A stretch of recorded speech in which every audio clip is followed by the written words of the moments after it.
தமிழ்நாட்டை காப்பாற்ற ஒருத்தர், தமிழ்நாட்டின் பேரை காப்பாற்ற ஒருத்தர். காலம் பல தலைவர்களை பார்த்திருக்கு, பல சாதனையாளர்களை பார்த்திருக்கு. ஆனா ஒரே காலகட்டத்தில் இரண்டு துருவங்கள், இரண்டு பாதைகள், ஒரே இலக்கு. அது தமிழ்நாட்டின் பெருமை. அஜித் குமார். இவருக்கு ஆரவாரம் பிடிக்காது, ஆனா இவரை பார்த்தாலே ஆரவாரம் அடங்காது. திரையில் நடிப்பு, திரைக்கு வெளியே உழைப்பு.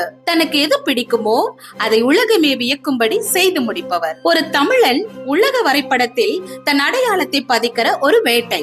விளம்பரம் தேடாத வித்தைக்காரன். தன் செயலால் தமிழ்நாட்டின் பெயரை சத்தமில்லாமல் சிகரத்தில் வைத்தவர். ஒருவர் மௌனமாக சாதித்தார், இன்னொருவர் மக்களுக்காக பேச துணிந்தார். விஜய். இன்று இவர் வெறும் தளபதி அல்ல, மக்களின் நம்பிக்கைக்கு ஒரு முகவரி.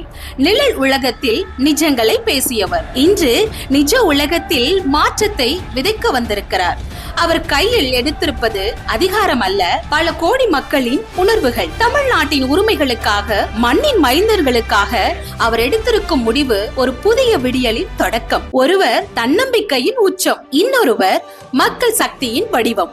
அஜித் உலக அரங்கில் தமிழ்நாட்டின் பெருமை, விஜய் தமிழக மக்களின் உரிமை குரல். இருவரும் வெவ்வேறு திசைகள், ஆனால் இருவரும் தமிழ்நாட்டின் இரு கண்கள். இவங்க ரெண்டு பேருமே நமக்கு சொல்லிக் கொடுக்கிற பாடம் ஒன்றுதான்.